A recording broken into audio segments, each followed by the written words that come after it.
Salam sejahtera, terima kasih karena bersama dengan saya di Nazilin Unity Channel. Isu paling hangat pada petang ini membabitkan Najib Tun Razak. Ini pendedahan paling menarik dan paling panas yang kita tidak pernah tahu akhirnya didedahkan pula di mahkamah. Berkait dengan Najib. Najib mendakwa ada komplot dengan Amerika Syarikat untuk tukar rejim. Wow! Dalam perbicaraan Najib, boleh pula disebut nama Amerika Syarikat.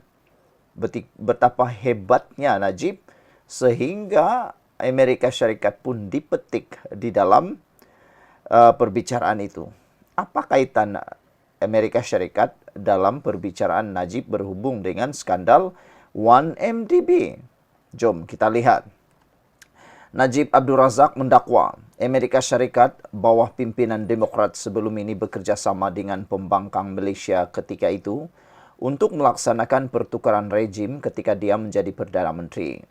Najib memberitahu Mahkamah Tinggi Kuala Lumpur bahawa halangan birokrasi ini berkaitan dengan usahanya mendapatkan bukti berkaitan 1MDB di Mahkamah Amerika Syarikat pada tahun 2021. Wah, rupa-rupanya ini yang disebut komplot antara Amerika Syarikat dengan pembangkang. Kata Najib, saya juga percaya bahawa tindakan penyitaan ini bermotifkan politik dan dirancang sebagai sebahagian daripada kerjasama antara Parti Demokrat Amerika Syarikat dan Parti Pembangkang di Malaysia pada ketika itu untuk melaksanakan pertukaran rejim di Malaysia. Menjadi tanda tanya kita ialah bagaimana pula Parti Pembangkang berkuasa, ada kuasa dengan sehingga boleh menyebabkan seperti itu. Ini kadang-kadang kita menjadi bingung jugalah kan. Patutnya kerajaan pada waktu itu yang mempunyai kuasa. Apa kuasa pembangkang? Entahlah. Saya juga percaya, kata Najib, bahawa kerjasama ini adalah motif utama dalam menghalang akses saya kepada bukti pelepasan kerana ia akan melemahkan naratif mereka dan mendedahkan kesalahan dalam tuduhan mereka terhadap saya, kata Najib ketika memberi keterangan dalam perbicaraan penuh kes penyalahgunaan kuasa dan pengubahan wang haram melibatkan 2.27 bilion dana 1MDB.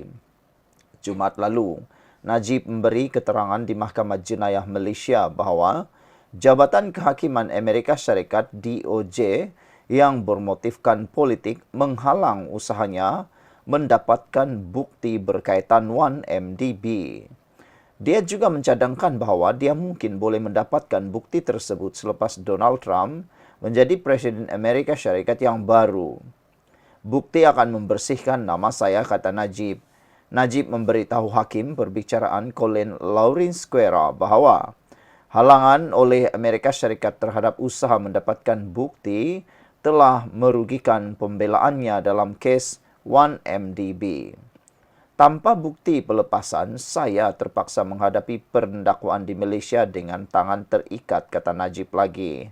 Saksi-saksi pendakwaan telah membuat tuduhan terhadap saya dan tanpa akses kepada bukti penting ini, saya tidak dapat menghadapi mereka dengan berkesan, kata Najib.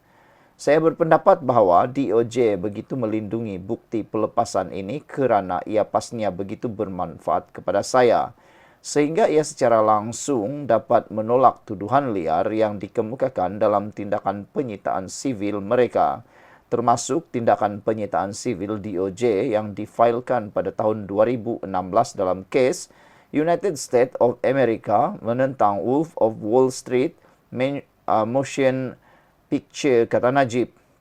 Bekas Menteri Kewangan itu memberi keterangan bahawa bukti berkaitan 1MDB itu akan sepenuhnya membersihkan namanya. Kata Najib, insya-Allah jika bukti itu dibentangkan di hadapan Mahkamah Tinggi Kuala Lumpur, saya yakin saya akan dibebaskan. Najib mengulangi keyakinannya.